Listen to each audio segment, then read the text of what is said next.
Bien, en esta sección de Desmontando mitos y otras ficciones cristianas, vamos a desmontar el mito acerca de la infalibilidad o autoridad infalible de los padres de la iglesia. Para los que nos escuchan por primera vez, para quienes escuchan por primera vez ese nombre de padres de la iglesia, se refiere a la generación de discípulos que vino después de los discípulos.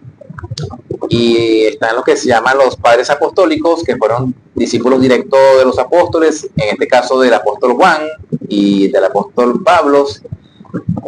Hablamos de Clemente de Roma, por ejemplo, y de Policarpo de Esmirna e Ignacio de Antioquía. Ellos son los padres apostólicos porque eran discípulos directos de los apóstoles, sobre todo del apóstol Juan. Después de ellos vinieron los padres antenicenos, es decir, los padres antes del concilio de Nicea del 325, y después vinieron otros más que se llaman los padres posnicenos, entre ellos Agustín de Hipona. Pero entre los padres, pero cuando hablamos sobre de padres de la iglesia o de ese título de padres de la iglesia, nos referimos generalmente a los que vivieron antes del concilio de Nicea del 325. Esos son los padres de la iglesia. Bueno, resulta y acontece que ellos, como discípulos de los discípulos, ellos también escribieron comentarios, predicaciones, lo que se llama en la teología homilías, predicaciones, pues discurso teológico, y escribieron algunas cosas que al día de hoy son muy útiles para nosotros como cristianos contemporáneos en este siglo XXI. Pero también escribieron cosas que a la luz de lo que entendemos hoy como evangelio nos parecerían una locura total. Entonces, por eso el mito de la autoridad, entre comillas, infalible de los padres de la iglesia. Hay algunos que, intentando refutar lo que es la teología reformada, recurren a los padres de la iglesia y solamente citan con pinzas lo que les conviene citar. Por eso hablamos de la autoridad infalible. Pero si tomaran en cuenta todo lo que dijeron los padres de la iglesia, tendrían que llegar a la conclusión de que ellos no creían tan como ellos piensan que creían los padres de la iglesia. Por eso decimos que aplican la falacia. Arturo Montilla, bendiciones, que se conecta por TikTok. Por eso decimos que aplican la falacia del cherry picking. Es decir, la falacia de la cerecita, que yo tomo lo que me conviene tomar. O sea, utilizo los padres de la iglesia, los instrumentalizo para mi conveniencia, pero en aquellas cosas en las que no me ayudan tanto, pues simplemente guardo silencio y aplican mucho eso, la falacia de la autoridad, ¿no? Como lo dijo el padre de la iglesia tal, entonces todos los demás están equivocados porque eso era lo que creía la iglesia. Normalmente son hermanos de corte carismático quienes tienen esa tendencia. No voy a mencionar ninguna denominación como tal para que no se vea que le estoy cayendo a palo, pero sí tienen esa costumbre mis hermanos de esa denominación. Y ojo, lo estoy llamando hermanos, no lo estoy en un momento tratándolos mal, como ellos sí nos tratan mal a nosotros, pero bueno. Entonces recurren a lo que es los padres de la iglesia para interpretar lo que la Biblia dice, que en algunos casos lo dice tan claramente que yo no entiendo. No se explica como algo que la Biblia dice con claridad, no lo quieren entender. Por ejemplo, Romanos capítulo 9, donde Dios dice claramente: tendré misericordia de que yo tenga misericordia y me compadeceré de que yo me compadezca. Entonces, lo dice tan claro la Biblia, y ellos dicen: no, vamos a ver qué dijeron los padres de la iglesia.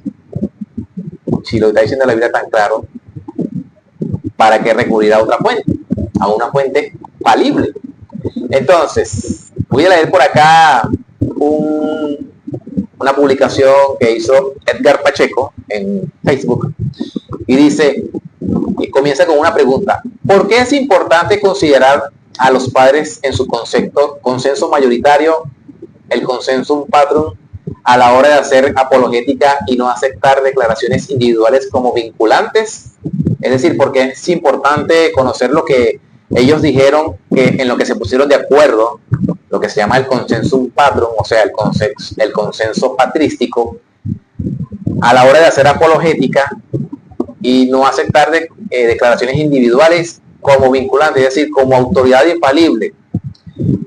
Y la respuesta es la siguiente, sigue diciendo el escrito, porque los padres no solo creían muchas barbaridades, sino que las enseñaban. Ellos veían en el cristianismo de otra manera, no como lo vemos hoy en día en el siglo XXI. Por ejemplo, Efrén el sirio creía que el cielo es sólido y si subes muy arriba puedes chocar con él. Hoy en día sabemos que el cielo no es sólido porque ya hemos llegado inclusive a la luna. Ya por ahí, esto lo dijo un padre de la iglesia, Efrén el sirio. Otro padre, Juan Damasceno, escribió sobre dragones, un padre de la iglesia creyendo en dragones. Otro padre llamado Demetrio de Rostov mencionó centauros, o sea que para él existían los centauros, y Clemente de Roma sobre ave fénix. O sea, Clemente de Roma, en su epístola a los Corintios, si mal no recuerdo, él menciona que existía un ave llamada fénix, el ave fénix. O sea, él creía que existía esa ave. Imagínense, un padre de la iglesia, un discípulo de los discípulos. Y hoy en día diríamos, eso es, el ave fénix es un mito, eso no existe. Bueno, tenemos un padre de la iglesia, a Clemente de Roma, creyendo en la existencia del ave fénix.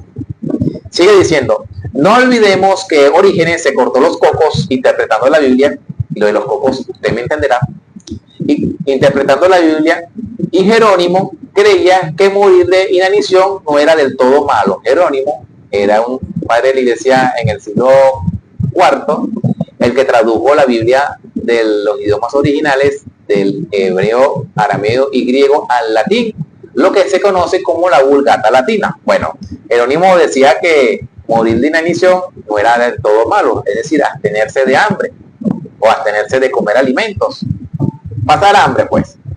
Y de hecho cuando en las imágenes donde se le presenta a Jerónimo, se le ve como un hombre delgado, flaco.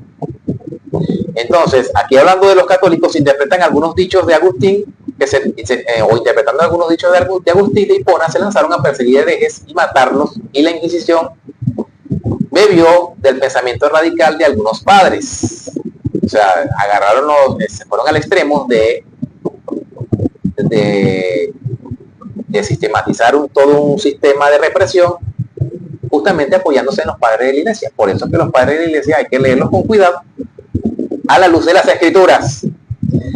Y sigue diciendo el escrito, entonces, si hiciéramos doctrina de cada cosa que los padres se les ocurrió, sobre pretexto de que son, entre comillas, padres de la iglesia, pronto tendremos a locos viendo el papado en Moisés y a Poncio Pilato como evangelista, porque justamente los padres de la iglesia mencionaban cosas semejantes.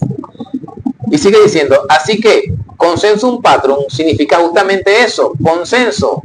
Aunque los ortodoxos han resignificado la palabra y para ellos consenso literal es lo que digan 4 padres, aunque 200 lo nieguen. Esos son los ortodoxos griegos, o los católicos, mejor conocidos como los ortodoxos griegos. Pero sabemos que los ortodoxos bendicen agua con partes de cuerpos de santos.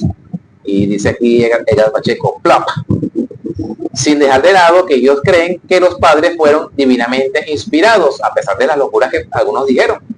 Así que sus maromas argumentativas son mayores que las de cualquier persona.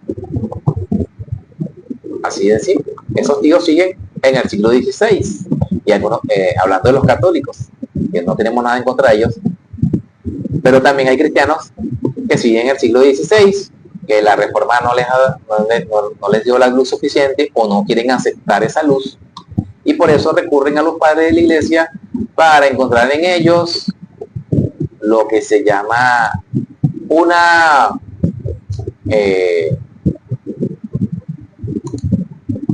ocasión o un argumento para ir en contra de cosas como la teología reformada. Vamos a comentar algunos dichos de los padres de la iglesia y usted verá si a la luz de lo que creemos hoy en día como cristianismo no es una locura. Por ejemplo, Justino Mártir, quien viviera entre el año 100 y el 168, saludos al hermano Francisco Marín que se conecta por TikTok. Justino Mártir, quien viviera entre el año 100 al 168 de nuestra era, es decir, después de Cristo, en su primera apología, en el capítulo 110, dice lo siguiente: oh hombres irracionales, no entendiendo lo que han sido probados por todos estos pasajes, de que dos advenimientos de Cristo han sido anunciados. Uno, en el que Él es presentado como sufriente, sin gloria, deshonrado, crucificado. Por el otro, en el cual vendrá en el cielo con gloria, cuando el hombre de apostasía, que habla cosas extrañas contra el Altísimo, se atreva a cometer actos ilícitos en la tierra contra nosotros los cristianos, que, habiendo aprendido el verdadero culto de Dios por la ley y la palabra que salió de Jerusalén por medio de los apóstoles de Jesús, huyó en busca de seguridad al Dios de Jacob y al Dios de Israel. ¿Qué es lo que nos dice Justino Mártir en su primera apología, capítulo 110? Habla de que de Cristo se anunciaron dos venidas. La primera, en la cual vino sin gloria como siervo sufriente, deshonrado y crucificado. Y habla de una segunda venida, dice textualmente, en el cual vendrá del cielo con gloria, cuando el hombre de apostasía, que habla cosas extrañas contra el Altísimo, se atreva a cometer actos ilícitos en la tierra contra nosotros los cristianos. ¿Ustedes saben quién es el hombre de apostasía? ¿Sabe, pastora Sandra? El hombre de apostasía, dígame quién es. Ajá. ¿Cómo lo llama la Biblia? Bueno, el hombre de apostasía que menciona Justino Mártir aquí es nada menos que el anticristo. ¿Qué está diciendo Justino Mártir aquí? Que la iglesia pasa por la gran tribulación. Ahora díganme ustedes si eso no es una locura. Saludos, Relato Celesti, que nos ve por TikTok.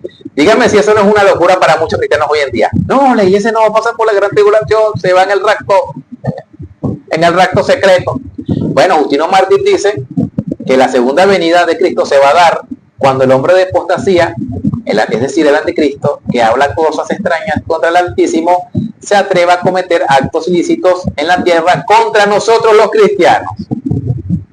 Justino Mártir, apología, primera apología, capítulo 110. Saludos al hermano Alexander González.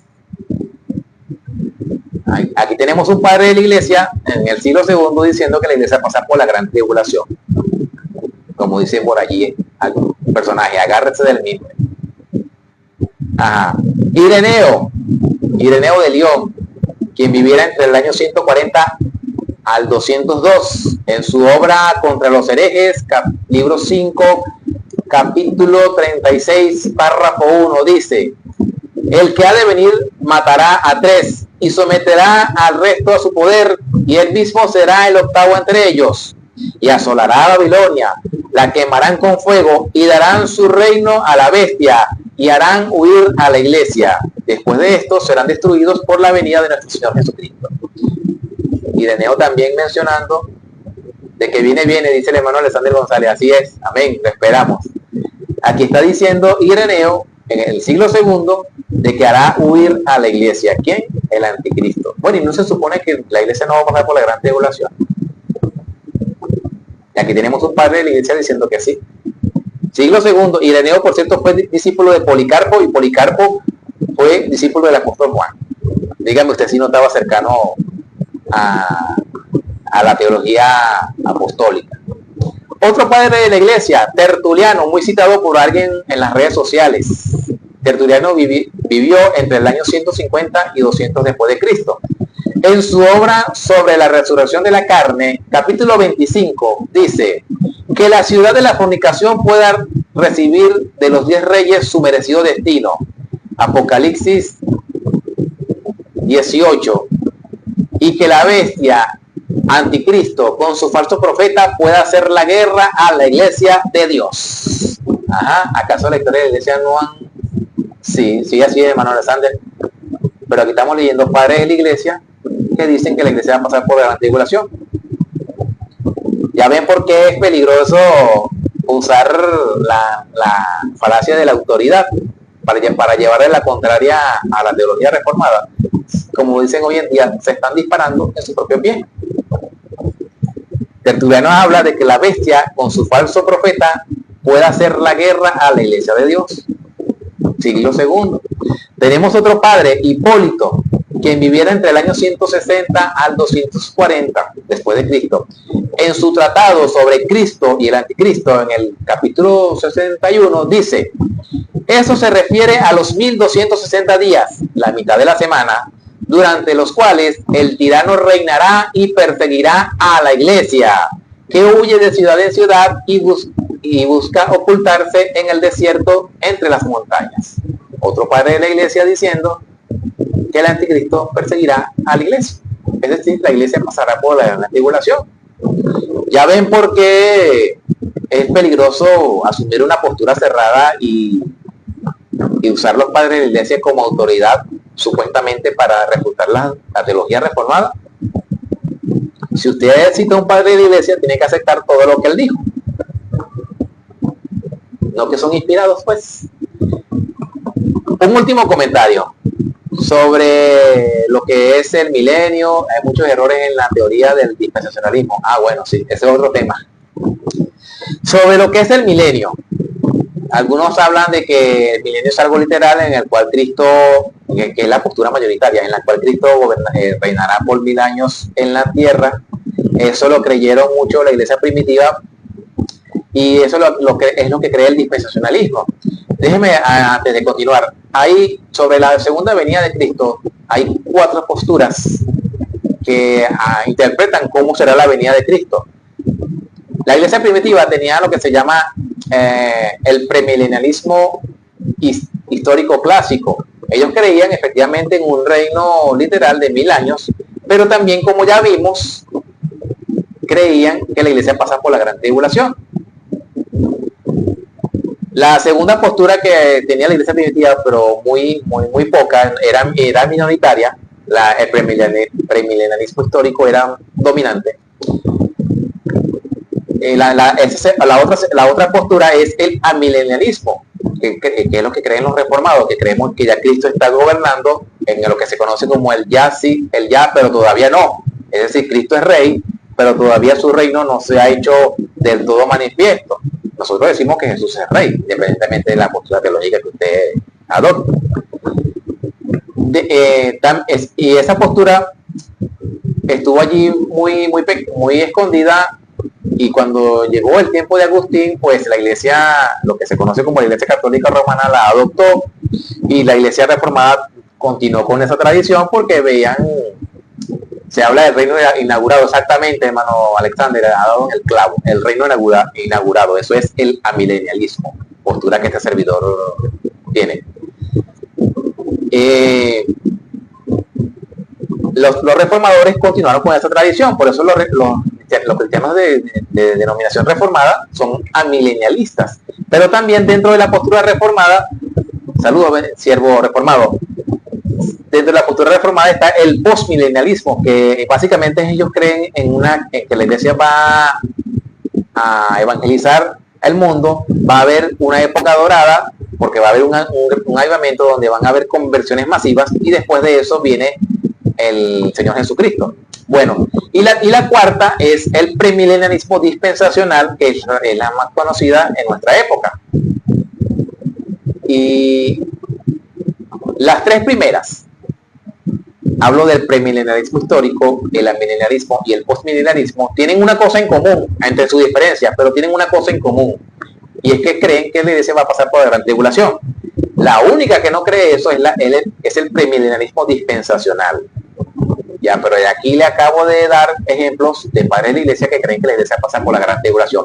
Bueno, Justino Mártir, en su obra comentando sobre el milenio, él dice lo siguiente: no solo admitimos la futura resurrección de la carne, sino también 1000 años en Jerusalén reconstruida, hermoseada y dilatada como la prometen Ezequiel, Isaías y los otros profetas. Además, hubo entre nosotros un varón por el nombre Juan, uno de los apóstoles de Cristo, el cual, en revelación que le fue hecha, profetizó que los que hubieran creído en nuestro Cristo pasarán 1000 años en Jerusalén, y que después de esto vendría la resurrección universal. Vamos a ver por acá un comentario. Ok. Sigue diciendo Agustino: no soy tan miserable, Trifón, que diga otra cosa de lo que siento, Ya antes, pues, te he confesado que yo y otros muchos sentimos de esta manera. Es decir, que vendrá un reino en el cual Jerusalén en ese tiempo había sido destruida, será reconstruida, hermoseada, y que Cristo gobernará allí desde en un reino de 1000 años. Ay, y sigue, vuelvo a lo que dice Justino. Ya antes, pues, te he confesado que yo y otros muchos sentimos de esta manera. Y creemos que así ha de suceder un reino de 1000 años. Como tú ciertamente sabes, pero por otra parte, también te he indicado que hay muchos cristianos de fe pura y piadosa que piensan de otro modo. O sea, en el tiempo de Justino Mártir había cristianos que creían que Jesús iba a gobernar literalmente por 1000 años en la Jerusalén reconstruida aquí en la tierra. Y dice Justino Mártir, también te he indicado que hay muchos cristianos, y fíjese como él los llama, de fe pura y piadosa, que piensan de otro modo. Se cree por lo que dicen los padres de la iglesia, que eso eran los cristianos amileniales, los que creen, al igual que su servidor, en el reino inaugurado. Y fíjese cómo los llama Justino, cristianos de fe pura y piadosa. Hoy en día,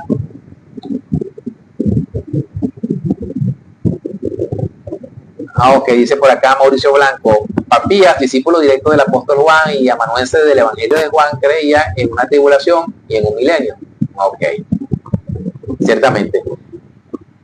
Hoy en día usted tiene una postura contraria al premilenialismo dispensacional o el dispensacionalismo, y no lo bajan derecho. Le dicen falso hermano, anticristo. Y aquí tenemos un padre de la iglesia, Justino Mártir, decir que hay cristianos que creen diferente a él, pero los llama cristianos de fe pura y piadosa. Justino Mártir entendió que entre las diferencias como esas no hacen la diferencia, valga la redundancia, de un cristiano verdadero y uno falso. Él decía, ellos no creen como nosotros, pero son cristianos de fe pura y piadosa. Vuelvo y repito, eso lo dijo Justino Mártir en su diálogo con Trifón, capítulos 78 al 79. Si usted, esas son doctrinas secundarias, exactamente, lo que son las posturas escatológicas. Si usted va a usar los padres de la iglesia para, entre comillas, refutar la doctrina de la gracia, piénselo muy bien, porque tiene que aceptar todo lo que ellos dijeron. Y si no acepta todo lo que ellos dijeron, usted es un deshonesto intelectual, perdone que se lo diga, pero esa es la verdad. Así que bueno, en lo que se trata de posturas escatológicas, de si Cristo viene antes o después de la gran tribulación, eso es algo en lo que podemos disentir. Pero no por eso, exactamente como dice el hermano Mauricio por acá, no debemos dividirnos por doctrinas secundarias.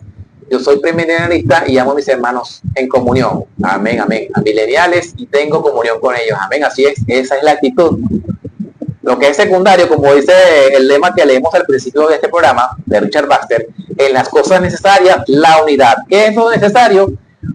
¿En qué debemos tener unidad? Que Cristo viene por segunda vez, como dice el hermano Alexander González. Señor Jesús, ven pronto. Amén. Eso es lo que tenemos todos los cristianos, que el Señor Jesús viene por segunda vez. El cómo viene o cómo van a suceder las cosas, si antes o después, eso es secundario. Pero ahora, si negamos la segunda venida de Cristo, allí sí, cáigame pedrada. Allí sí, pero no negamos la segunda venida de Cristo, solamente que la entendemos de otra manera. Así que eso ha sido todo en la sección Desmontando mitos y otras visiones cristianas, hoy desmontando la autoridad infalible de los padres de la iglesia. Y antes de irnos al